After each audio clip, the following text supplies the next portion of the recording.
Você já olhou nos olhos da sua própria filha e percebeu que ela não fazia ideia de quem você era? Naquele instante, diante dela, meu coração bateu tão forte que achei que fosse desmaiar. Eu tremia, suando frio, e ainda assim forcei um sorriso. Ela sorriu de volta, mas me chamou de tio. Você é amigo do meu pai? Ela perguntou. Eu engoli a seco. O pai dela era o homem que destruiu minha vida. E o pior de tudo, eu o considerava meu irmão. Desculpe, deixe-me voltar. Você precisa entender desde o começo, porque se você parar agora, vai achar que isso é só mais uma história triste de alguém que perdeu tudo. Mas não. Isso é sobre alguém que voltou do inferno para acertar as contas. E o inferno às vezes tem nome, sobrenome e um sorriso cínico. Então, antes de continuar, já deixa seu like se você sente que precisa saber como essa história termina. Porque ela não é o que parece. E não termina do jeito que você espera. Meu nome é Mateu Lacerda. Tenho 88 anos. E essa história começou antes de você nascer. Era janeiro de 1901. Cheguei ao Brasil com a camisa colada no suor e os olhos ardendo de poeira. O navio atracou no porto do Rio de Janeiro e logo eu e meu amigo Álvaro descemos com as pernas bambas e os bolsos vazios. Tínhamos só 18 anos, sonhos demais e nenhum tostão. Viemos da Espanha, escapando da fome. Mas quando pisei naquele solo rachado pelo sol, senti que ali começava a minha vida de verdade. Na primeira semana, dormimos em um galpão abandonado atrás de um mercado na Gamboa. O lugar cheirava a mofo e urina, mas era melhor que a rua.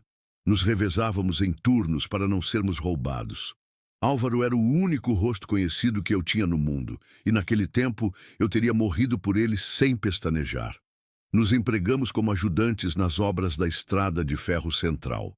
Trabalho pesado, braços latejando, costas em carne viva. Mas pagava o pão, e para quem fugiu da miséria, qualquer moeda era promessa de futuro.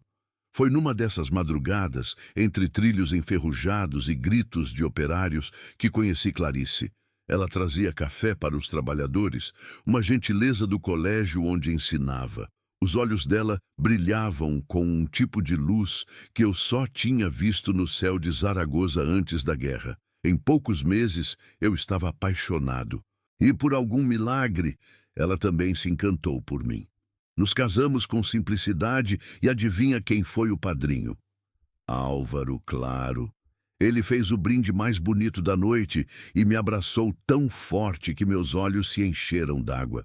Mas naquela mesma noite, vi algo que não deveria ter visto. Estávamos na sala pequena da pensão onde fizemos a comemoração. Clarice tinha ido buscar um casaco no quarto. Álvaro foi atrás. Eu o segui sem querer, porque havia deixado meu boné ali. Quando me aproximei da porta entreaberta, vi os dois sorrindo, de um jeito que não me parecia certo. Mas como duvidar dos dois amores da minha vida? Você tá ficando paranoico, eu dizia a mim mesmo, e por anos engoli esse nó na garganta. Só que tudo tem limite. E o que aquele homem fez comigo depois foi muito pior que um beijo escondido. Os primeiros anos ao lado da Clarice foram, talvez, os mais felizes da minha vida. Acordávamos cedo, tomávamos café juntos, com pão amanhecido e leite morno. Ela saía para lecionar no colégio das freiras e eu seguia para o canteiro de obras, onde o barulho dos trilhos era música para quem cresceu em silêncio e miséria. A vida era dura, mas havia amor, e por algum tempo isso bastava. Quando nossa filha nasceu, Ana Teresa, eu chorei feito criança. Ela veio ao mundo com os olhos da mãe e as mãos inquietas como as minhas. Álvaro foi o primeiro a segurá-la no colo depois de mim. Ele disse, Mateu, se um dia você não estiver por perto, eu cuido dela como se fosse minha. Naquele momento, eu sorri. Hoje, quando lembro disso, minha alma se contorce. Álvaro continuava presente todos os dias. Ele se tornou parte da nossa rotina, como um parente, um irmão. Clarice dizia que era bom para Ana Teresa ter uma figura masculina por perto quando eu precisava passar dias longe da cidade. Às vezes, eu ia até Petrópolis trabalhar na extensão da ferrovia. Ficava fora por uma semana ou mais, e era nesse tempo que as sombras entravam pela porta da minha casa. No início, eram só coisas pequenas. Ana Teresa me abraçava ao voltar e dizia: "O tio Álvaro me levou na praia." Ou então: "Mamãe ficou triste ontem e o tio dormiu aqui com a gente." Eu achava estranho, mas confiava neles. Quem seria eu sem confiança? Um estrangeiro pobre, de passado esfarelado. Sem minha família eu não era nada, mas foi Clarice quem começou a se transformar. Antes, ela me recebia com alegria. Agora, parecia cansada, rápida nos beijos, apressada nas conversas. Comecei a notar os olhares trocados entre ela e Álvaro e a forma como ele tocava no ombro dela ao rir. Eu tentava dizer a mim mesmo: "É coisa da tua cabeça, Mateu. Você está ficando velho demais para o ciúme." Mas uma frase da minha filha me tirou o chão. Ela tinha só 7 anos. Me olhou com inocência e disse: "Papai Álvaro disse que vai me ensinar a nadar quando você viajar de novo." Papai Álvaro. Eu congelei. Fingi não ouvir, mas naquele dia minha mente entrou em guerra. Fui falar com Clarice naquela noite. Tentei ser gentil, mas minha voz tremia. "Por que nossa filha chama ele de pai?" Ela se irritou, jogou a toalha na cadeira e me encarou com olhos secos. "Porque você some, porque ele está sempre aqui, porque ela precisa de alguém presente, Mateu." Ela nunca tinha me chamado pelo nome daquele jeito. Ali, algo dentro de mim quebrou. Mas mesmo assim, eu continuei fingindo que não via. Não sei o que era pior: a traição iminente ou a covardia de não querer encarar. Álvaro passou a faltar com frequência no trabalho. Diziam que ele tinha arrumado um bico com um político, mas ninguém sabia ao certo. Eu, por outro lado, continuava segurando a marreta e o suor como se fossem minha cruz e minha redenção. Uma noite, depois de mais uma viagem, cheguei em casa e encontrei tudo às escuras. Clarice não estava.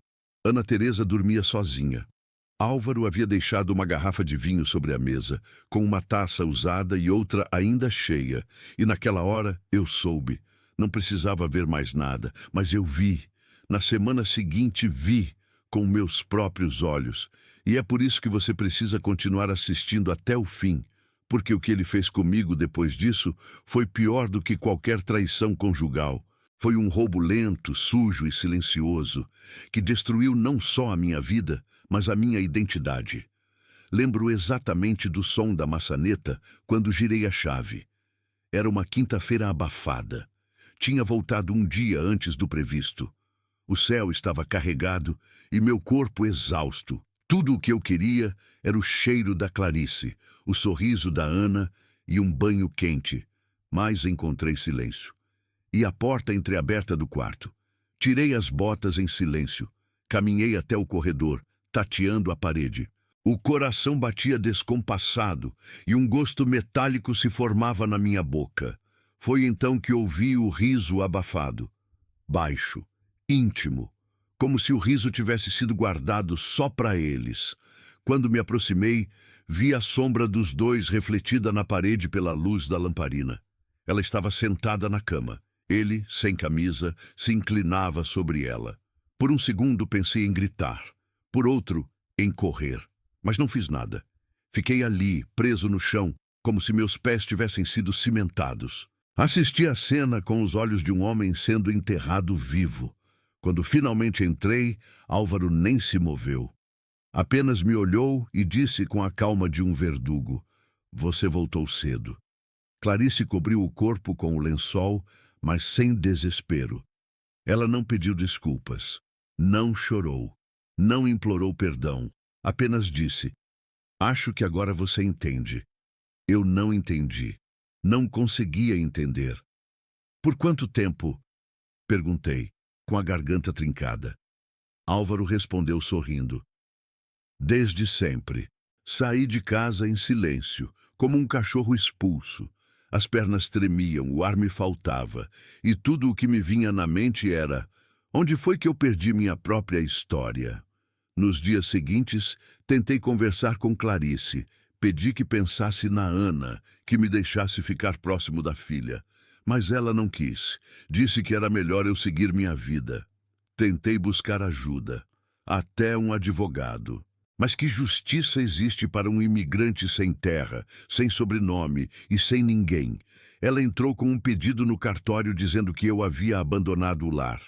E ele assumiu o meu lugar, o meu nome, a minha filha. Passou a assinar como Álvaro Lacerda, usando meus documentos esquecidos num baú antigo. Naquela época, ninguém conferia muito. A burocracia era frouxa. E a vontade de apagar meu nome era firme. Você consegue imaginar o que é isso? Ser apagado da própria história? Ser enterrado socialmente enquanto anda por aí respirando? Nas semanas seguintes, virei um espectro. Dormia nas docas, entre ratos e homens sujos de aguardente. Comia o que achava e chorava o que não conseguia esquecer. Pensei em morrer, pensei em me vingar, mas não tinha forças nem para levantar da calçada. Foi só quando Ana completou 8 anos e Clarice me impediu de ir à escola ver a apresentação dela, que algo dentro de mim rompeu. Ela disse: "Você não é ninguém para ela", e nunca foi. Foi ali que eu escolhi sumir. Apagar a mim mesmo antes que eles o fizessem por completo. E eu sumi, mas não morri, não ainda. Nunca pensei que a dor tivesse peso, mas tem. Ela pesa nos ombros, no estômago, na testa. A dor pesa no jeito de andar, no tom da voz, no silêncio dos olhos. Depois que fui embora daquela casa, andei por dias, sem destino, sem direção. Me sentava nos bancos da estação central, como quem espera um trem que nunca vai chegar. Comia o que achava, dormia onde caía. E todos os dias, quando amanhecia, eu lembrava do sorriso da minha filha e da voz dela me chamando de tio. Não precisei de muito tempo para entender que eu não existia mais. Clarice reescreveu a narrativa. Álvaro a assinou e o mundo aceitou. Durante 2 anos, morei nos arredores de uma olaria abandonada em Magé. Ali, conheci outros homens como eu. Gente que perdeu tudo, mas ainda respirava. Gente que bebia para esquecer que estava vivo, mas eu não bebia. Eu escrevia. Todas as noites, mesmo com os dedos congelando ou suando de calor, eu rabiscava em folhas de embrulho palavras para Ana Teresa. Cartas que nunca enviei. Cartas que começavam com filha e terminavam com me perdoa. Guardei todas, mais de 100. Anos depois, um senhor chamado Antunes me ofereceu trabalho num armazém de secos e molhados em Juiz de Fora. Fui. Troquei de cidade, de voz, até de sotaque. Mateu virou seu Matias. E assim, por 30 anos, fui sendo outro homem. Acordava cedo, lavava a calçada, atendia os fregueses e lia jornal como se fosse um cidadão qualquer. Mas à noite ainda escrevia. Ainda doía. Foi num desses dias que encontrei um verso de Carlos Drummond de Andrade num jornal velho que nunca esqueci. As dores não passam. Aprendem a morar em silêncio. Na década de 60, já cansado de empilhar sacos de arroz, consegui emprego numa biblioteca comunitária. Passei a organizar livros, ajudar velhos leitores e observar jovens com sede de mundo. Ninguém ali sabia que eu era um homem sem passado. Ali, entre estantes e páginas amarelas, reencontrei um tipo de paz. Não era felicidade, era uma trégua. E foi assim que o tempo passou. Quando dei por mim, já tinha cabelos brancos, costas curvadas e mãos trêmulas, mas ainda lembrava do cheiro do cabelo da Ana, ainda lembrava do riso dela no quintal e de como ela me chamava de tio. Antes mesmo de ser ensinada a mentir. Eu nunca planejei voltar, mas o destino tem sua maneira cruel de nos puxar de volta à origem. Foi num projeto de doação de livros que me convidaram para o Rio. uma biblioteca nova num bairro antigo. Aceitei. Talvez por nostalgia, talvez por covardia disfarçada de coragem. Foi ao cruzar os portões da escola que tudo aconteceu. Eu vi ela, Ana Teresa, mais velha, linda, mas com os mesmos olhos que eu carreguei por dentro a vida inteira. Ela não me reconheceu. Disse: "Posso ajudar, senhor?" E eu só consegui sorrir. Quase desmaiei, quase chorei. Ela era a diretora da escola, educada, firme, e me chamou de senhor, com o mesmo tom doce que usava com os professores. Ela era tudo o que eu sempre sonhei para ela, tudo o que eu nunca tive a chance de ser ao lado dela. Ela me convidou para entrar, disse que se lembrava de um tal tio Mateu das histórias antigas da mãe, que sempre quis saber mais sobre ele, mas que o pai dizia que era um vagabundo. Aquele pai era Álvaro. Respirei fundo, engoli tudo, mas uma chama reacendeu dentro de mim. A verdade estava na minha mão, e ela, finalmente, estava pronta para escutar. Eu a vi sorrir como vi poucas vezes na vida. E mesmo sem saber quem eu era, ela me tratou com uma gentileza que me desmontou. Ana Teresa me ofereceu um café na sala da diretoria e quis saber quem eu era, de onde vinha e por que eu havia doado tantos livros antigos à escola. Disse que nunca tinha lido dedicatórias tão bonitas quanto as que estavam naqueles volumes. Não tive coragem de dizer de imediato. Meu coração batia mais rápido do que em toda a minha juventude. Falei que havia sido um trabalhador das ferrovias, depois comerciante e, por fim, bibliotecário. Contei que sempre sonhei em ver crianças tendo acesso aos livros que eu mesmo nunca pude comprar. Ela sorriu com um tipo de ternura que me atravessou como uma faca. Sabe, o senhor me lembra alguém que minha mãe mencionava nas cartas, um amigo do meu pai. Mateu, acho. Mas meu pai dizia que ele não era confiável. Respirei fundo. E você acreditava? Ela riu, meio sem graça. Quando a gente é criança, acredita em tudo o que o pai diz. Aquele riso, aquele jeito de apertar os olhos quando sorria. Era Clarice ali, mas era também eu.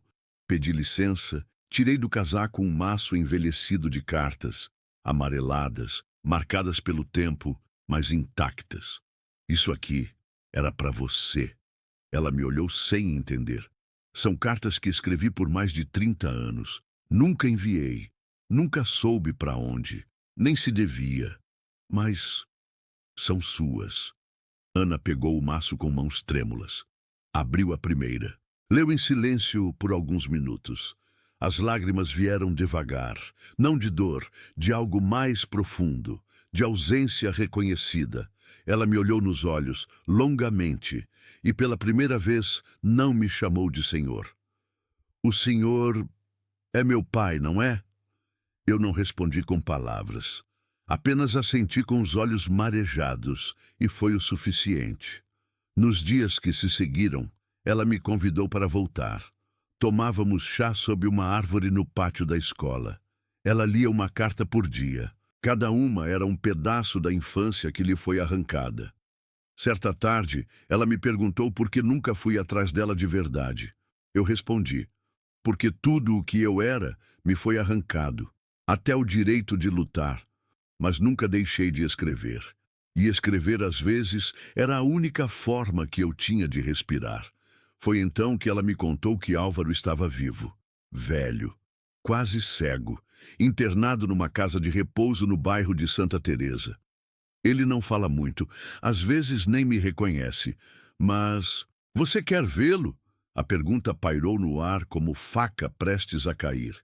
Eu disse que sim, e alguns dias depois fui. O lugar era úmido, os corredores cheiravam a desinfetante barato e abandono. Quando entrei no quarto dele, ele estava de costas, encarando uma parede branca. "Álvaro!" chamei. Ele virou lentamente a cabeça, os olhos opacos, sem luz. "Quem é?" Me aproximei. Abaixei o tom e sussurrei: "Sou o homem que você enterrou vivo."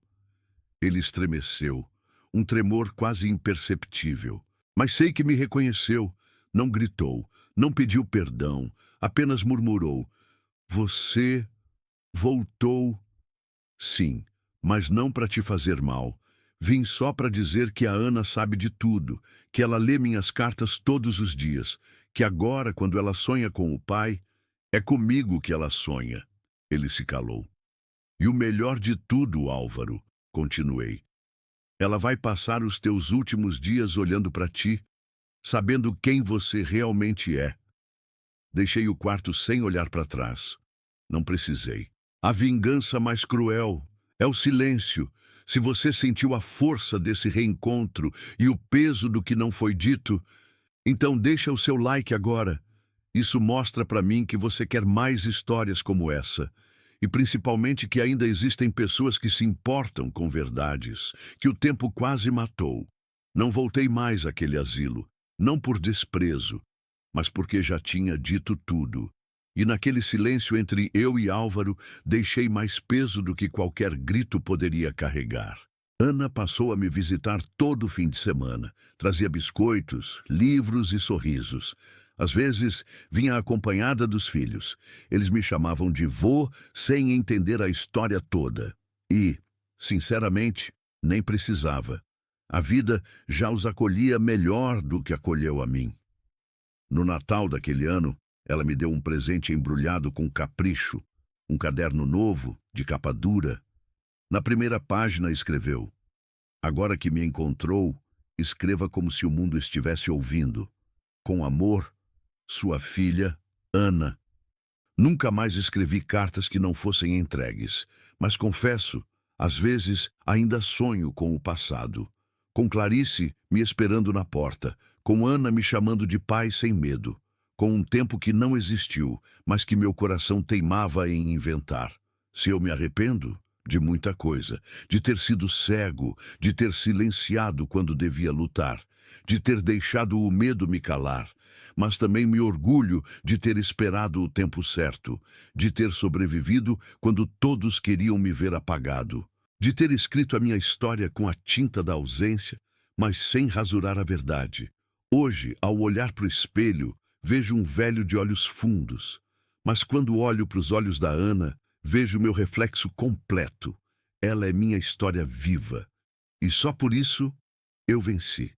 Se essa história te tocou de alguma forma, eu te peço, compartilha nos comentários como ela bateu aí dentro do teu peito. E se quiser, me diz também, qual foi o momento que mais te marcou? Eu leio tudo. E vou ficar aqui, esperando você me contar a sua verdade também.